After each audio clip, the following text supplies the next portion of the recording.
Well, Testing good morning, microphone. everyone. Hey, yes, we can hear you, Alex. All right, welcome to XPC Talks. This one is in the morning, which is kind of unusual for us. Very excited that a lot of you could come out. And I'll give you all a bit of a background of how this came about. So Alex just finished our XPC fellowship, and he's been in the care gap closure space, which is really close to the primary care world. And he'll share his findings in researching this space since he's pretty new to healthcare as of last year. And so I think it's really helpful to have perspectives with fresh eyes, questioning how the system works and identifying opportunities.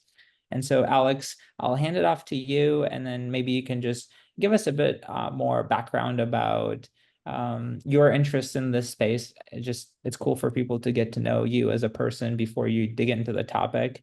And then I would just say, if you guys have any questions, post them in chat, and I'll help moderate them, and then maybe call on people to read their question if it's the right timing during the presentation or afterwards. Does this work for you, Alex? Yeah, that's perfect. Awesome. All right. So first of all, thank you, Paulius, for coordinating this. I was asking Paulius, is there a forum where I could get some more feedback kind of in person? He's like, that's why don't you just give a talk? And that was like 5 days ago. And I realized I had a lot to say, so I was excited to put this together. I'm Alex. I'm based in San Diego. So actually the photo that probably just put up here, you see the legs of a giraffe. That's from the San Diego Zoo, a 5-minute walk from my house. We spend a lot of time there, but my background, I'm actually a scientist by training, definitely kind of on the technical side. I went into the startup world, and my first startup was in clinical genetics and translating AI for clinical genetics. And that was tons of fun for almost 8 years. And then I got pretty unsatisfied with the idea that diagnostic companies really can't help with the patient journey beyond just letting them know, hey, you have this thing. And so that's when I stepped out about 18 months ago, or actually less than a year ago, reconnected with a good friend from high school who's a physician informaticist. And we started looking at what are some more problems that we can tackle in healthcare. Man, what a humbling 12 months it's been. It turns out being in clinical genetics and being in the diagnostic space does not prepare you at all for the total mess that is US healthcare system. Um, and it's been an amazing learning journey, and XPC has been a part of that. I really rely on my co-founder and my advisors and the XPC community to keep me honest about the things I do and don't know about. I'm not going to tell you at all how to close care gaps today. That's really the domain of the physician. But what I do see, what I do have is an outsider's perspective on how care gap closure seems to be organized within the primary care context, and how that could inform a solution to rise to the challenges that I'll present here. So the first half will really be, it won't be a sales pitch at all. It'll really be kind of my perspective on how care gap happens, how care gap coordination happens today. And then after the talk, we'll have a kind of an opportunity to dig into what that means for what a solution should look like for the future. So the start of my journey is pretty common for a non-healthcare operator to kind of go into healthcare and say, like, why don't we just pay people to be healthier, and start with that naive idea. And for me, it really started with this graph from Healthy People 2030, a US government initiative to not just measure, but then try and drive improvement in all kinds of health equity measures. And what shocked me is that over the last 10 years, the adherence to preventive care in the general US population has gone down by 40%. And it wasn't high to begin with. It was like 1 in 12 US adults was up to date with preventive care in 2015, and that number's dropped to 1 in 20. That means 19 out of 20 US adults are not up to date on evidence-based life-saving preventive care. That's wild to me. And so, everyone's keeping the doctor away with apples, much to the chagrin of doctors, but also because, this is like, it's so brain dead easy to just get a vaccine or check your blood pressure, and it's not happening, or do your cancer screening regularly, and that's going to have heartbreaking consequences. And so that's where I started. It's worth taking a moment to talk about what care gaps are. Care gaps are gaps in care. Thank you for coming to my talk. Care gaps are gaps in recommended care, common sense things, vaccines, being able to diagnose chronic conditions, like catching prediabetes before it turns into diabetes, helping to manage diabetes, being able to do screening for common conditions or rare conditions on a regular basis. And these definitions really come from the healthcare community, right? Different professional medical groups, the AMA, different societies that put out standard of care.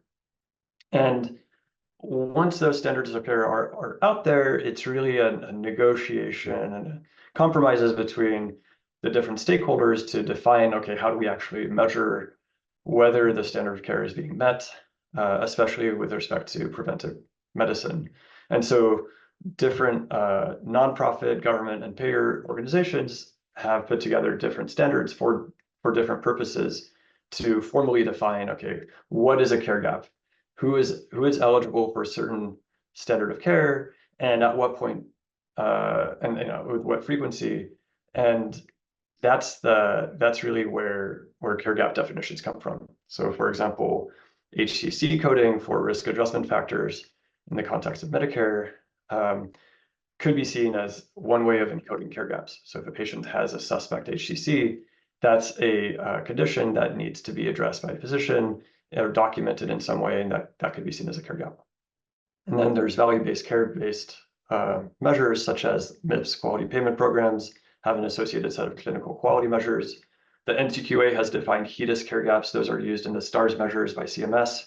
And then there's also not just the technical care gap, but the CMS, the patient experience care gap. What is the access to care, things like that.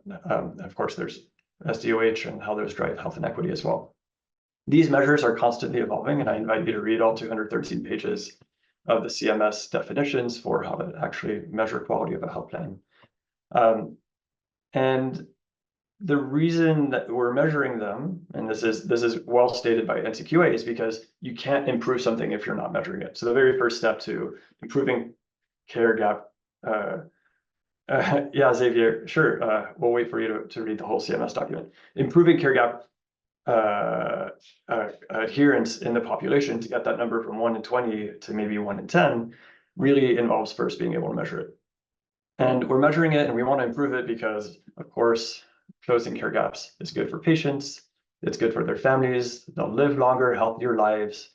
It'll also introduce savings, where you don't have to necessarily spend as much out of pocket managing chronic condition.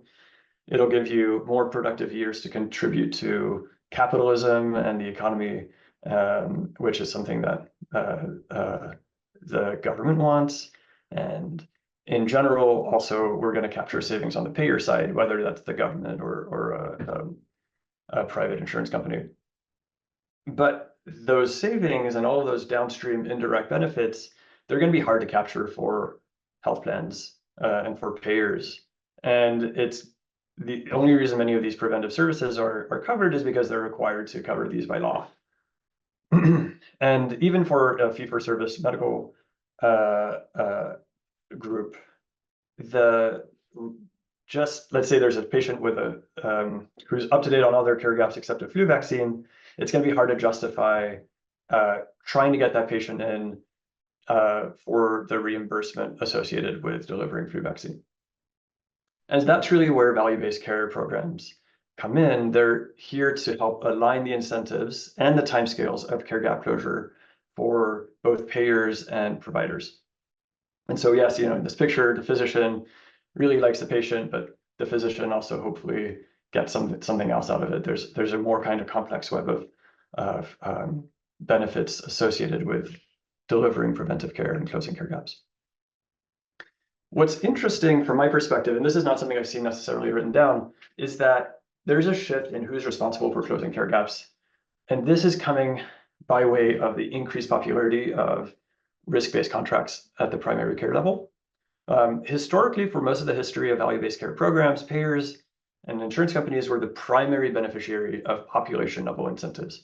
If you can get enough of your population that has diabetes to have an up-to-date blood pressure measure and have that blood pressure, enough of that blood pressure measurement be under control, then you'll get some incentive, for example.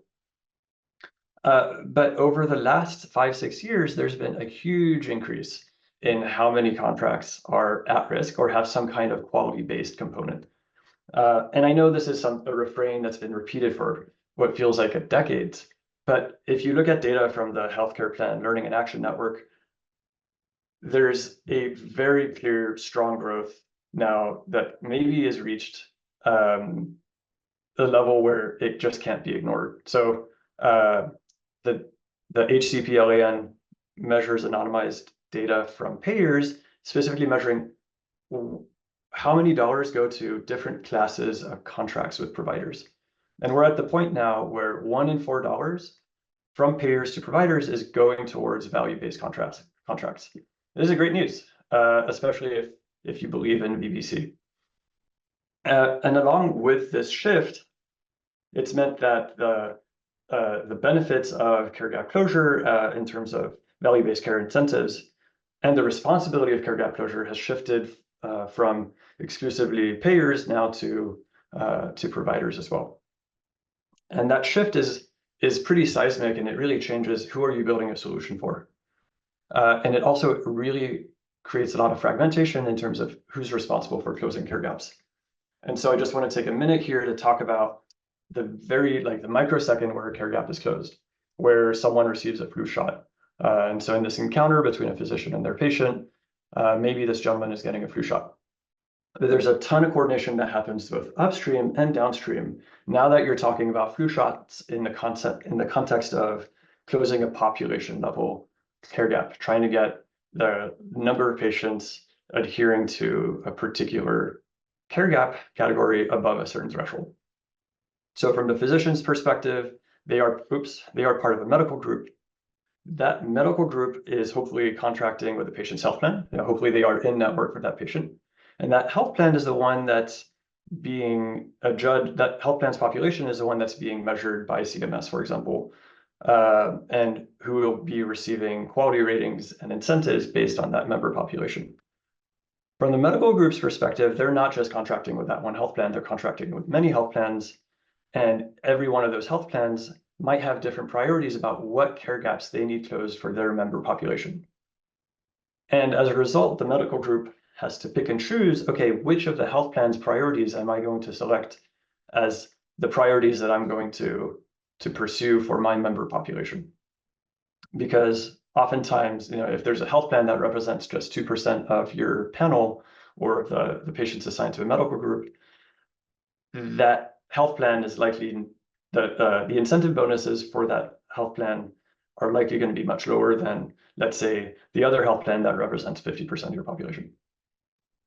From the health plan's perspective, they have the inverse problem, where they have a delegated provider network that operates on different EHRs, on different patient populations, and they have to somehow, they have the unenviable challenge of somehow having to communicate, like, hey, here are the priority care gaps for you to close. We're going to try and make it as easy as possible for you by presenting to you the list of your patients who have care gaps. If you could close those, that would be great. And then communicating that to all their medical groups, kind of competing for attention with the other medical groups that are contracting competing with the other health plans that the medical group is contracting with. On the patient side, moving over here, the first step that needs to happen is care gap surfacing. At this point with EHRs, this is something that's been pretty systematized, and so it's not difficult to identify, okay, which patients have a likely care gap or not. And from there, you hope that there's hopefully a opportunistic encounter with a patient where you can close the care gap. But oftentimes the patient is not engaged, or maybe doesn't even recognize that they need to get some screening or immunization. And so there's a whole component of patient engagement and education. And let's say then you get them engaged. Now you have to figure out, do you have a time in your calendar for them to come in? Do they have the resources to come in at a time that you're open? Do they have transportation? And then finally, once the encounter is done, now you have to report back that the care gap closure back to the health plans. And oftentimes the requirements for how you document that care gap closure will vary between health plans. And so I hope I've convinced you at this point that like getting the patient in the door is, or rather, closing a care gap with a patient in the door is the easy part, and that there's all this coordination that has to happen between a lot of different stakeholders to hit different population level incentives. The way that in my head I've really started thinking about this, and I think this is pretty common, is that there's two sides of the care gap closure coin that require coordination. One side, the easy side, in my opinion, the easier side is going to be the surfacing and reporting, where you don't actually have to think about how do you engage the patient. This is where you're just looking at the data that you have on hand, whether it's a paper trail or some kind of PDF from Quest, something to be able to identify, has this patient received the care associated with closing a care gap, and then documenting that in the proper way to get it back to the health to the payer. On the other side, the engagement and delivery side, this is the one that actually matters to the patient. This is where the medical group or the health system or the payer is choosing which care gaps are we going to prioritize, and then organizing an entire outreach campaign to try and get these patients prioritized and into the clinic if it requires an encounter. There's also, this is the point at which you might have programs that stretch across multiple campaigns for patient outreach that incentivize not just the patient through, let's say, digital gift cards, but also the physician. There's efforts to gamify care gap closure for all the parties involved. And one of the big questions that comes up is, are you going to build these solutions in-house, or are you going to outsource them? And it turns out that there are a lot of solutions out there for patient engagement and care gap closure, some of which you've probably seen. I'll point out AOL is on here, where we have Rick Renard, who is on XPC, who works there, as well as dozens of others that I haven't listed here that are working on problems that include care gap closure coordination. AWell works on care gap closure coordination, as well as just general workflow automation for larger health systems. There's a large number of patient-facing mobile apps that try and gamify care gap closure. And then there are also a lot of high-touch point solutions generally for large health plans like Icario, or academic medical centers like Weta Health, that provide bespoke solutions to run specific studies or to close to generally engage a member population. And despite all of these solutions out there, what I kept running into when doing informational interviews with different healthcare operators is that they were often rebuilding things from scratch. So one thing that's not listed here is just trying to create a MailChimp campaign yourself, sending out bulk SMS. But the vast majority of the time, that's what I encountered. And so I just want to share a couple of stories from the front line of the kinds of things that happened to different stakeholders at different levels of this value-based care chain. So in this case, a vice president of value-based care at a well-known payer told me that they realized at the end of the year that they weren't going to hit their population level metrics. And so they did the back of the envelope calculation to figure out how many phone calls we have to make to patients to try and get them to close the care gap before the end of the year. And so they divided the average length of a phone call with the probability that the patient picks up or member, I should say, and the number of members that had a particular care gap. And they used that to figure out, okay, we need to hire 17 workers full time. And that's what they did. So they hired and trained 17 temp workers and created a call center from scratch. And they did this in the last 10 weeks of the year, because that's how important it was to close care gaps. And then unfortunately, it's unclear how successful this campaign was, because they ran into a number of issues. Anyway, sorry, I'm getting distracted. Okay, another example from this time, the medical group level. was a situation where the payer wanted to, empower this medical group or this IPA to try and help engage patients to come in for their annual wellness visit, which is another care gap, and an opportunity to close many other care gaps during that encounter. And to do so, the payer just unsolicited, sent the provider a big stack of physical Walmart gift cards for like $20 or something, and a set of instructions to say, okay, use these gift cards to somehow get patients in the door, but without any kind of guardrails or automation for doing that. Most of the gift cards, unfortunately, just ended up in the front desk drawers of the offices, the front offices of these medical groups, and not in the hands of patients. And the way they were keeping track of, like, did we actually give a gift card to a patient, was by writing down the serial number of the gift card on a physical piece of paper. And of course, those numbers never made it back to the IPA or the payer, and so there's no way of knowing, hey, did this actually work or not? Given that most of the gift cards ended up in the front desk drawer, the likelihood is that this was a lot of wasted effort. Now, from the patient's perspective, I think we have to acknowledge that care gap closure can be quite annoying. You might feel like you're getting hassled by your own doctor to do something that maybe you don't have time to do or you're not interested in. Actually, as I was heading down this road, my mom was telling me that she was getting a bunch of calls from her insurance to go get a colonoscopy. She was due for a colonoscopy. And then finally, they started sending her just fit kits, multiple fit kits to do at-home sample collection for colorectal cancer screening. And that's the point at which she called back and she's like, what are you guys doing? She really didn't understand. And ultimately, she didn't trust the health insurance company. And because her doctor didn't instruct her or advise her to get a colorectal cancer screening, she just let them sit in a corner and expire. So in all the stories I told you, one commonality, something that we see a lot, is that these healthcare operators that really want to close care gaps only really want to close care gaps in Q4.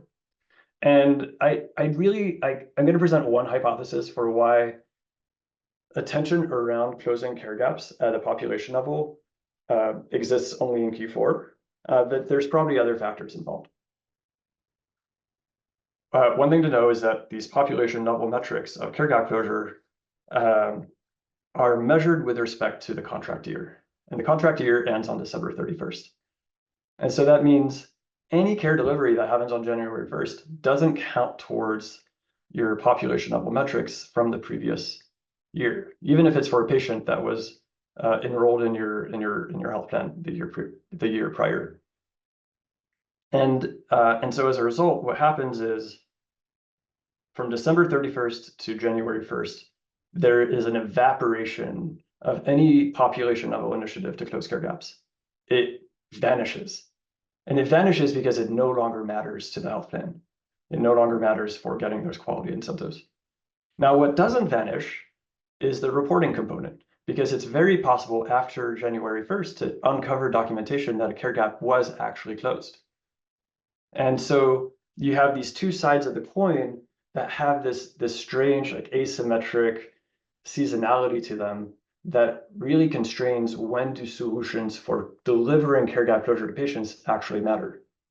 And I think this artifact is probably an unintended artifact, but it has pretty significant consequences to the quality of the initiatives related to care gap closure. It means you really only have 12 weeks at the most to organize anything around getting patients in the door.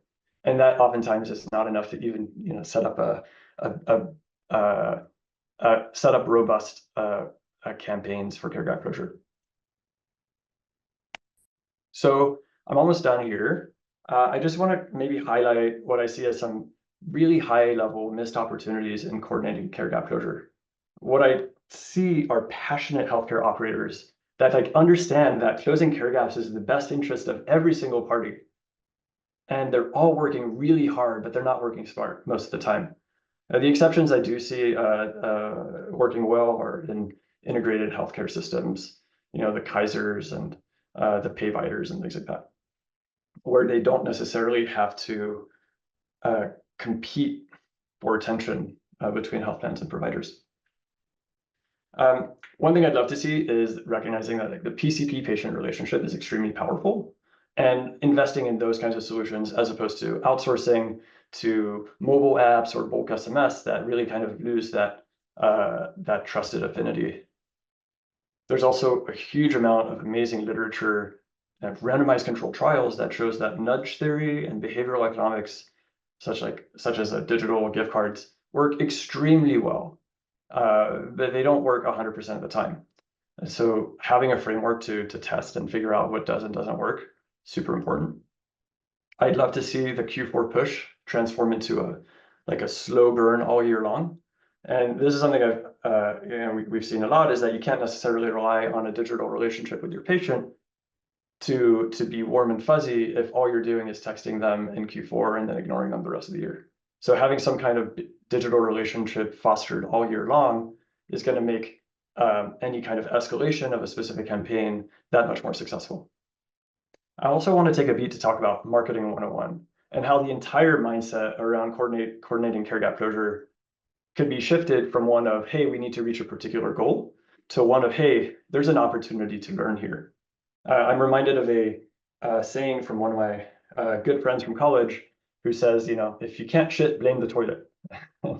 And if you think about Facebook ad campaigns, for example, if you go onto Facebook and you create an ad campaign for your product, or maybe it's trying to get patients enrolled in your health plan, and you run the campaign, you put in $100 and you get 0 conversions, you're unlikely to blame Facebook itself. You're more likely to blame the nature of how you constructed the campaign. Like maybe you didn't target it to the right audience, maybe you didn't use the right language, you're going to do A/B testing, you're going to iterate and try to figure out how it works. But because there's so little time, or rather I should say, in the context of running campaigns for care gap closure in the medical community, all of the lessons from the last 20 years of e-commerce and marketing basically have not really been applied. Right now, and if I could wave a magic wand, what I'd want to see are these campaigns relying on leading indicators. So instead of sending out bulk SMS message telling your patients to get a colonoscopy on day 1, maybe send a fraction of your patients that message. Look at how that worked. And if it didn't work, or if it worked in one population, not the other, use that information to then send a second series of messages. And if you can build in leading indicators into the campaign of care gap closure, instead of relying on CPT codes that might take 2 months to demonstrate closure, then you have an opportunity to start iterating rapidly and segment your population to understand what works best for what different kinds of patients. This is also an opportunity to learn about your population. This is an opportunity to build relationships. There's also an opportunity to identify gaps emerge before they become a hair on fire problem in Q4. If you recognize, for example, that you're no longer seeing patients from a particular part of town, and it's because a bus route was canceled or because there's construction that's preventing them from getting there, there's an opportunity to identify that with population level engagement efforts. This is also the only way that we're going to go from measuring healthcare inequity to actually driving improvements and undermining healthcare inequity. And this is where I really kind of get excited. It's like, if you can do the basic marketing stuff, then there's such a strong opportunity to learn more about your population and deliver better care. And so with that, I want to say thank you, Paulius, for letting me talk nonstop for the last 30 minutes, and I'm excited to continue the conversation. This has been great. I appreciate that, Alex. You, I think, created a really good foundation for level setting the conversation. There are a couple, threads in our chat box here. I'll just start with what's there, but if you guys have other questions, put them in the chat or speak up. We can just kind of have a little bit of a discussion. I think Caleb, you had a question about the declining trend from the very first slide. Do you want to ask that or postulate what just fill in some details? Yeah, the first slide just showed that one of the comments was like, oh, we're seeing a decline in, I forget what it was, preventative care, or basically things that contributed to care gaps. And I was just curious if you had found any details on why, like what's causing that to go down, what's changing? Yeah. You know, I don't have the specific answer for you, and it could be a technical change in what's now considered a care gap that maybe wasn't considered a care gap in 2015. For sure, I mean, it started pretty low. But this goes to kind of a bigger point that I didn't really have time to go into in the talk is that the reasons for care gaps are going to always be hyperlocal, right? Like the reason why a particular demographic in East LA isn't going to their annual wellness visit might be very different than that exact same demographic in Houston or in New York. And I think there's this idea that, oh, we just need like marketing machine learning to like figure out whether the patient archetypes and just kind of tackle those issues. But I think that's wrongheaded. I think the reasons for emerging care gaps in populations are going to be hyperlocal. It's going to be because there was a flood in a particular part of town, or because of construction that's affecting the quality of a particular clinic that you have. And that hyperlocal insight is not something that's scalable unless the operators that are making those insights are local themselves. And that goes back to kind of the second reason why it's so important to invest in empowering the PCP is that the PCP is geographically constrained. Unless you're Polyus and you're flying every weekend, you're likely going to be in a specific city. You're going to know about the city. You're going to read the local newspaper. You're going to see your patients, and you're going to recognize like, oh crap, like my patients from this zip code, or have a really hard time getting here. Can I just Um, have one yeah, quick clarifying question? Yours, so it makes sense you're saying like reasons for why care gaps in general may exist are hyperlocal, but you're also saying that broadly there's a decline, like there's a Yeah. non-hyperlocal decline that is happening. Is that correct? Yeah, well, that's what the data say. Yeah. and then Alex, you had a comment or a question? Yeah. Hey, I'm Alex. This hits very close to home. Like this, I'm healthcare operator, PCP, medical director for senior health, and we've done a ton of these kind of Q4 pushes, care gap closure campaigns. So this brings some pain to me. And I think it's just like the on the ground realization that one, this is something that operationally gets really tricky, and you can step on like yourself and trip in so many different ways, right? You do mass mailings and then something glitches and you end up sending 7 mailings to a patient about the same thing. We have done that. You push out a bunch of depression screens and all of a sudden PCPs get like 15 messages the same day with results that now they have to act on. PCPs love getting 15 messages that 12 of their patients are really depressed. You do competing outreach calls. So there's just a lot of logistical complications. A couple other just like quick tidbits and thoughts, and then I'll be quiet. One is a lot of care gap measures, particularly because of how the US healthcare system is set up with star ratings and kind of thresholds, are very threshold based. So it's like if you get to 67%, it's great. But if you're at 66%, you don't get the payment. And so the fact that it's not kind of a linear thing, but rather a stepwise function creates all sorts of weird incentives where you're like, okay, we need to get 7 more people in. And then the second you've done that, you're like, okay, cool, I'm done. And so that's just like weird US healthcare incentives that are in place. Some of the challenges is that there's also more and more things to close and things to think about, right? The RSV vaccine came out this year. Now, is that something we should be targeting? It's just like more tests and more gaps out there. Yeah. And as there are more payers, each payer is selecting, hey, actually, I'm prioritizing this. Or if you're partnering with a large employer, they really want smoking cessation. And so there's both more gaps to close, and the gaps vary by payer, which becomes really messy. And then my understanding is they're also going to be segmented by population also. It's not just getting to 67%, but 67% in the Hispanic population, in the white population, and in every population, right? And then one last reflection on the Q4 push, because it's so real. I think one of the challenges is that getting the care gap from 30 to 40% is much easier than getting it from 70 to 80%.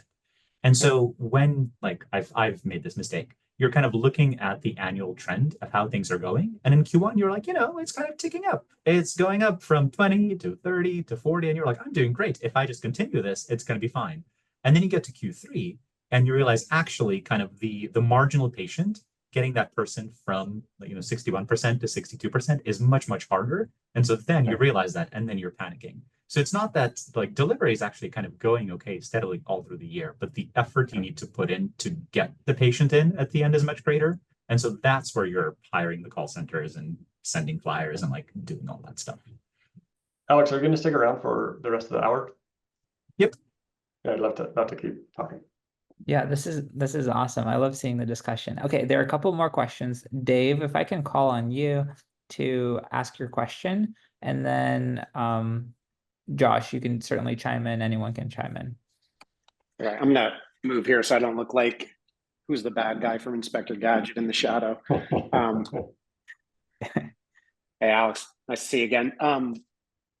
With all and it's nice that we have a bunch of PCPs here too. So I work at Zeus, and we're doing a bunch of things in terms of pulling clinical information across the networks. And one of the new efforts is about care gap closure. I'm also trying to do my own startup on the side involving this too, but there seems to be like a big disagreement, or at least difference of opinion, in whether it's more effective to be able to look at the population level and say, hey, these are the top 10% of patients I need to target and do an outreach campaign because they've got the most gaps to close and they're the highest potentials, versus should I just surface it during the encounter with the provider? And is that more effective? Does the provider just find it annoying? Because I don't want to go to my PCP and have a checklist of get your flu shot, get your cholesterol checked. Like, that's not the kind of encounter I want either. Yeah, I think it's probably a false dichotomy to say you have to do one or the other. There's also things you can do that go outside of just hassling the PCP. One of them is a lot of these gaps can be closed by MAs or nurses, not PCPs. I think the other component that I'm excited about is you can prime your patients digitally to discuss the topics that are most important for your objectives. So in your reminder, hey, you have an appointment tomorrow, which hopefully you have automated, you can say a little extra, like, be sure to talk to your visit to Dr. Mui about the importance of colorectal cancer screening. Right? And just that, it wouldn't be like a list of 20 different care gaps. You have the following care gaps to close. and generally speaking, my perspective is like, don't let the perfect be the enemy of the good. Like this year, it's going to be a Q4 push, fine, but hopefully you can leave the embers of that Q4 push running all year long, so that next year it's easier to start that fire. And that might be, taking the human-to-human outreach components and hitting the snooze button on that on January 1st, but leaving the digital outreach. Yeah, there's certainly a conversation among more of the tech forward primary care teams, is that like, is this really so? Like, I mean, I love that you say that this is in the PCP and patient relationship space, but this is not, we do learn about shared decision making in our training, but like a lot of this is an admin task. And so it's an interesting situation, right? Like primary care is such an admin heavy specialty without the right admin tools.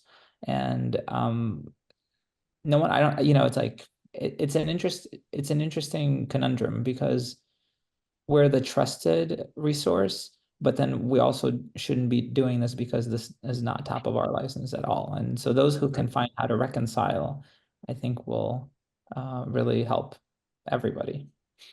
Yeah, where I've seen like success, because like this is like the first area of work that I did is like quality reporting. So if anyone really wants to talk quality metrics, I'm all for it. But like where I've seen success, especially in like integrated delivery networks, is having like the care team be really responsible for a lot of the outreach, as opposed to, you don't want like the physicians on there, because you all have much more better, I shouldn't say better, but you can be working at your top of your license in other areas. Right. Like the MAs would have standing orders, and we'd prioritize specific metrics that we want to get in, not necessarily a whole list, but we identify if we need to reach out for colorectal cancer screening, prioritize that as an outreach. But if you also have some other gaps that need to be scheduled for, then maybe we need to schedule those or bring you in person. And even that component, I think it makes sense to think about how can we streamline it. So patient outreach, for example, is a lot of phone tag, and that can be pretty painful for both. It can actually reduce the patient experience. Hey, I keep getting voicemails from my clinic, and that then starts hurting your other quality scores. There's things you can do there too to ask the patient digitally when's the best time for callback, and then use that to inform the call center outreach, for example. So Alex, you're kind of alluding to some of the things that you're thinking about how to solve this. I know Caleb asked one more question about why does the Q push 4 die? If maybe we can answer that. We kind of touched on some of this, but asking you more, how do you want to use the rest of this time with our group here? Would it be helpful for you to like ideate on what you're thinking through? Do we keep going through the questions? Obviously this conversation will continue asynchronously. Yeah, so and I can go on beyond the top of the hour for anyone who wants to. If I could wave a magic wand, I'd love to try and look for disconfirmation of my belief system about what could help. I think this question and answer discussion was really exciting to me because it was a lot of confirmation of some of the things I've seen around Q4 pushes and just like the struggle of like, hey, I'm not a marketing expert. Why am I doing this administrative task? And I want to talk a little bit about how we're trying to operationalize that, put it on rails that makes it really easy, but doesn't take the onus away from PCPs, doesn't undermine the patient-physician relationship, leaves it in a self-serve capacity that's affordable. And so I have a set of slides that talk about the features that we prioritized for our first product, and especially from anyone. There's assumptions about whether those features are important, and if you could like point out like actually I don't care about that, or I feel like you didn't talk about this other component that's really important to me, that would be awesome. Yeah, that sounds good. So if y'all want to stick around and like chat, as a group on what Alex is doing, that would be great. But I also want to respect your time. If you guys want to take off, have other things to do, this is totally appropriate to catch up with us later. I'm always gonna take a group photo in case some people are gonna drop off now. So for those who can turn on your camera, please do. I know Misha said he's doing something, so he can, but yes. Nice. Awesome. Love seeing this. So Alex, do you want to share some of the slides about what you're building, and then people can, give feedback and stuff? Sure. And I'll add that like anyone who wants to have a longer conversation, please just ping me on Slack. Yeah. And for those who may not have seen, Alex has been building in public in our community about from day one. I think you started in April, right? Or you finished in end of June. So he's been sharing weekly updates and like his iteration process. Oh yeah, April 5th. There you go. So so we've seen the evolution, which is kind of cool. And this is the culmination of what his best foot forth is at this time. So, all right, Alex, you can go ahead and tell us what you've got. And I'll do my best. This is not a sales pitch, right? This is really like you guys are here to tear me down, ideally. This is our website. We're called Threshold Health. The idea here is the audience for this website is really around identifying the healthcare operators that are responsible for running that Q4 push or on the hook for running that Q4 push, and providing them with this idea of like, hey, there's this solution out there that can make your life so much easier and the lives of your colleagues so much easier, and also it's going to be better at the end of the day. So the objectives in creating our MVP are pretty simple. We want to not just achieve the status quo, but increase the number of patients that have that engage with life-saving care. Okay, and we don't want to add to healthcare costs. Like, can we do both of those things? That's like, that would be amazing. And the requirements for our first product are that it has to be something that can rise to the occasion in Q4. So there can't be a ton of like crufty integrations that are bespoke just for you, because that'll prevent you from getting started. It has to be self-serve, and the self-serve component has to be is really kind of based on this thesis that we don't want to take away the onus. We don't want to disempower that relationship. The other reason is as soon as you start introducing humans on our end that I have to pay for, then it increases the cost of the service in a way that makes it less scalable. The other component is you already, many medical groups already have staff on hand that are involved in running care campaigns. If that could be as simple as patient outreach. We want to make sure that whatever our product is that it has to be compatible with those existing workflows, with those existing staff members. And this is a discussion, by the way. So if you have comments here, please chime in. And so to kind of iterate on or enumerate how we would address these features, the first feature I want to highlight is that we are trying to pursue drag and drop integration. So basically, if you already have software out there that creates a chase list of patients that you need to close care gaps for, you should be able to drag and drop that into our platform and get started within 10 clicks. And this is so important if you have 10 weeks left of the year and you need to get started. And sure, we can do more integration in the future, but like, let's not let that be a bottleneck. Another strong idea or opinion that we have is that operators should not be designing campaigns from scratch. The N in NCQA is national. Like the HEDIS measures are the same whether you're in Hawaii or New York, and that should allow us to then be able to create campaigns or invest the time in creating campaigns that are authentic to each measure. There's not that many of them. And so we're going to create a library of different care gap closure solutions. And it could be that like for one care gap colorectal cancer screening, we have multiple flavors like fit kits versus helping to schedule an appointment with a specialty clinic, the gastroenterologist. I'm going to keep going. Unless there's comments. Yeah, I would say keep going. Yeah. Okay.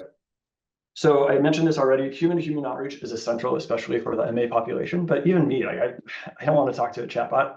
I want to get my appointment. I want to be able to confirm with a human. Yes, it's in the books. I don't try. Anyway, maybe I'm a Luddite. But care coordinators are not going away. The care pathways are unique to every institution, and a lot of patients prefer talking to real people. And so one of our first-class features in the platform that we really prioritize is integrating a work list into the platform that your care coordinators have like a dedicated login for. And the idea here is the work list is smart. It knows which patients to prioritize based on whether they indicated a preferred callback time.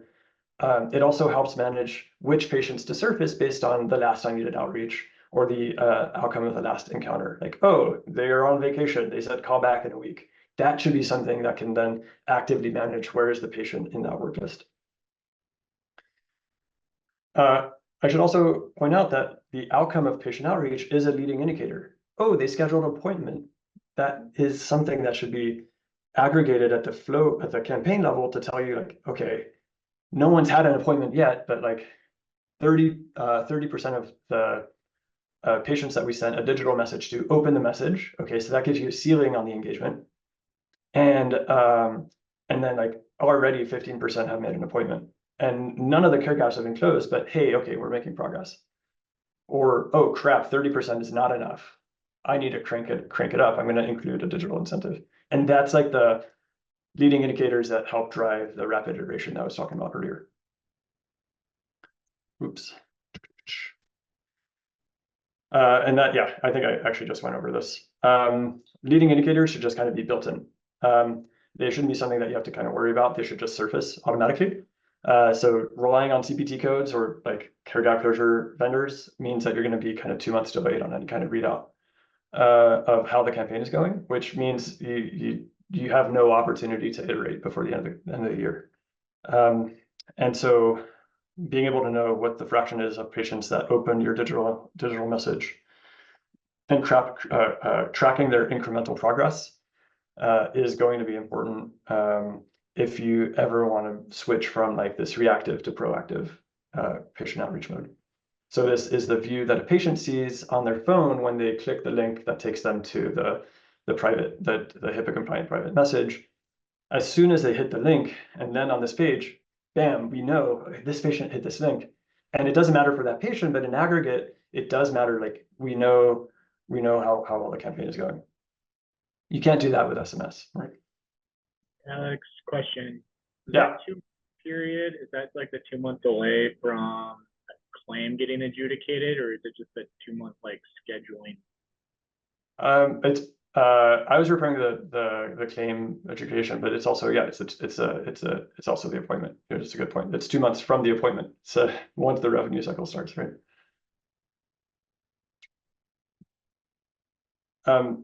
Okay, and then one thing that we're thinking is maybe where the strongest opinions are going to be is ultimately we want payers to pay for our software. We are empowering their federated networks to do a better job. This is a top 3 problem for payers. It often is not a top 3 problem for providers who are focused on growing, who are dealing with 3 other hair on fire problems. And so the idea for payers, the value proposition is that we empower their physician groups to go tackle care gap closure cheaper, better, faster. The leading indicators are something that can stream back to the payer so that they don't have to rely on the 2-month delayed CPT codes for care gap closure. They can also see in real time, okay, are we doing good or not? Or are we going to hit the marks that we need to or not? And the plans also have an interest in closing care gaps on their own, such as by sponsoring at-home testing for or self-reporting for the care gaps that can be closed without an in-person encounter. And the reason, and from a pricing perspective, we want it to be self-serve because we want it to be price competitive. I should mention that this year we're not planning on working with payers. We want to make sure that the platform we develop is a joy to use for the end users, which is the providers.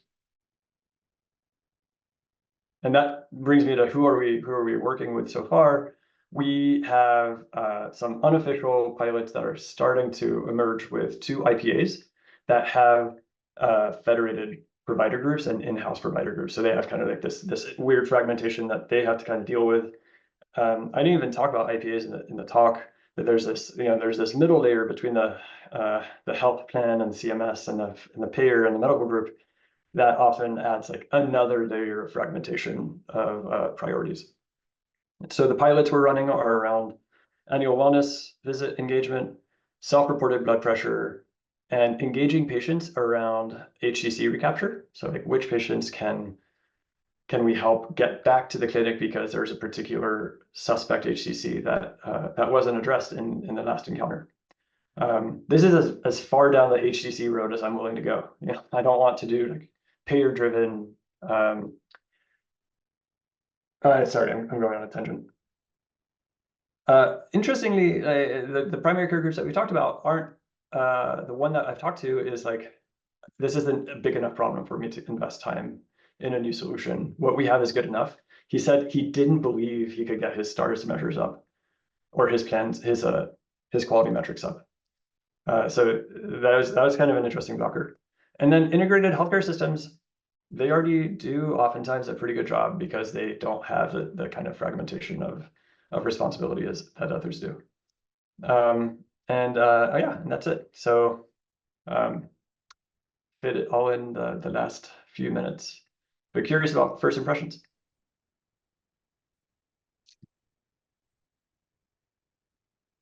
Nice work, Alex. I'll let others chime in as they see fit, and I'll stick around for maybe 5 minutes, and then we can kind of take it to asynchronous discussion.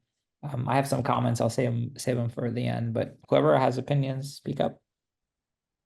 I would do like thinking about how we engage patients more on that. I think even if from a strong delivery network, like we're doing outreach, it's like 9 to 5 phone calls, and someone's not at their phone, like you can only just say like, I'm calling on behalf of your PCP, please go and call us back, just from like a HIPAA perspective. So thinking about how you engage people more is, I think, obviously there's huge opportunity there. Yeah, I didn't talk so much about the channels for outreach. One of the ones that we're bullish on is the idea of microsite. So reaching out on SMS because it's so easy, but then directing them with a short message to a link that takes them to a fully featured website that's personalized for them.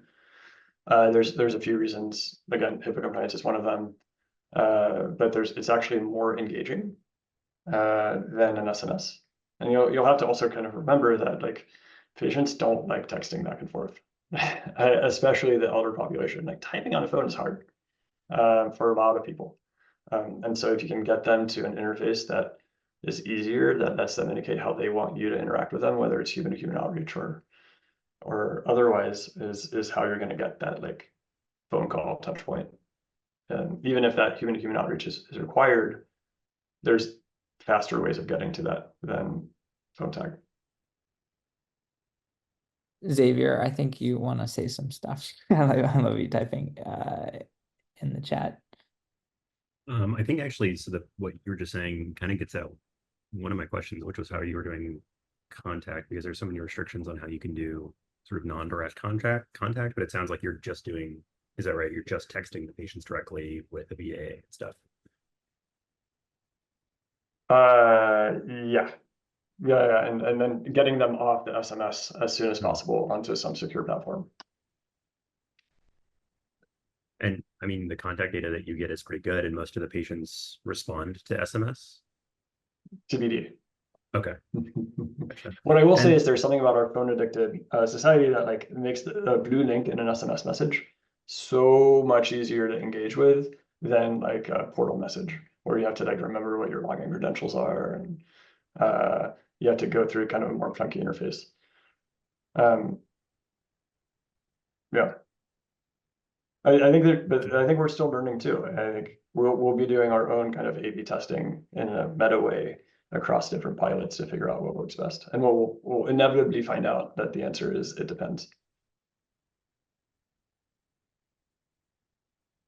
You know, if no one else has anything, I'll go. My comment is like you're focusing on payers, right? On it. I mean, they are very powerful in healthcare, and I think it'd be interesting to explore who else can be really impactful, and how do you think about like other stakeholders besides payers, like, and then what does a traditional payer look like? You mentioned health plan, but you know, like half of healthcare is delivered by employers, which are, you know, like a good portion of them are self-insured, and they use, you know, administrative services from the payers, but they're the ones sticking to the tab. So looking into how contracts are structured and capitated, like primary care models, they have gaps, but not in a traditional way. And those contracts are not written based on a Q4. Like there's a lot of rolling signups. And so I actually think that's an entire world of opportunities. And I would look into large employer purchasing groups, and like there are different emerging value-based advanced primary care networks that are being created that really rely on using these metrics to basically re-sign up people, even if they're not even at risk yet. I just think there's so many like ways to think about this outside of traditional insurance payer. It's often in the self-insured employers that you see the mobile app solution, like Virgin Pulse, where like the employers gamify health for their employees. But I'm curious to kind of learn more, like what would be the first inroads to that network, because I have not really engaged with them at all. Yep, I can send you some resources for sure. Thanks, Marius.